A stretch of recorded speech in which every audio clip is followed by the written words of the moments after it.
আসসালামু আলাইকুম। আশা করি সকলে অনেক ভালো আছেন। চলে আসলাম, যারা মাছের ভিডিও দেখতে পছন্দ করেন, মাছের ভিডিও দেখেন, তাদের জন্য আরেকটি ভিডিও নিয়ে। তো আমি গত পর্বে বা গত ভিডিওতে বলেছিলাম যে আমাদের এই পুকুরটিতে এক এক সময় এক এক ধরনের মাছ পাওয়া যায়। তো এইবার আমরা পেয়েছি বোয়াল। মনে হয় যেন আমরা এই পুকুরটিতে এবার বোয়ালের চাষ করেছিলাম, এইরকম একটা অবস্থা। তো আপনারা দেখতে পাচ্ছেন যে মাছের উপরে মানে পানির উপরে যে উপরে যে ভেসে আছে, যে যে পিট দেখা যাচ্ছে, এইগুলা প্রত্যেকটাই হচ্ছে এক একটা বোয়াল।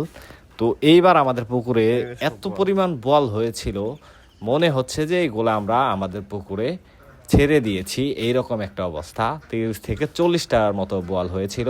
যে আপনারা যে এখানে যে সাদা সাদা পিঠ ভাসিয়ে রাখছে, যেইগুলা দেখতে পাচ্ছেন, এগুলা প্রত্যেকটাই এক একটা বোয়াল। তো আমরা আসলেও সত্যি অবাক হয়েছি যে এতগুলা বোয়াল এখানে থাকার কথা না, কারণ আমাদের পুকুর প্রতি বছরই আমরা পুকুরে সেচ দিয়ে প্রায় মাছ ধরা হয়। আমরা রাক্ষসে মাছ যেগুলো থাকে, শোল মাছ, বোয়াল মাছ, তাছাড়া অন্যান্য যে আমাদের ছাড়া মাছগুলো থাকে, সেগুলোকে আমরা প্রতি বছরই আমরা ধরে বড় বড় মাছগুলোকে আমরা মেরে শুধুমাত্র ছোট মাছগুলোকে রাখি। আর বোয়াল মাছ রাখার তো কোনো প্রশ্ন আসে না, কারণ এটি হচ্ছে রাক্ষসে মাছ। তো আমরা আমাদের গতবার কোনো বোয়াল মাছের যে পোনা টোনা বা এই ধরনের কোনো কিছু ছিল না, তারপরেও এত পরিমাণ বোয়াল এই পুকুরে এইবার হয়েছে, আপনারা দেখতেই পাচ্ছেন। তো গত পর্বে যে বলেছিলাম যে আমাদের এই পুকুরে এত পরিমাণ বোয়াল হয়েছে, সেইগুলা দেখানোর জন্য আমি আবার আজকের এই ভিডিওটা করলাম। ভিডিওটা অনেকদিন পরে খুঁজে পেয়েছি, তো আপনাদের সাথে শেয়ার করার জন্য আমি আবার ভিডিওটা নিয়ে আসলাম।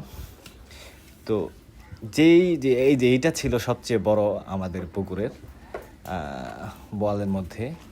এটা অনেক বড় একটা বল ছিল।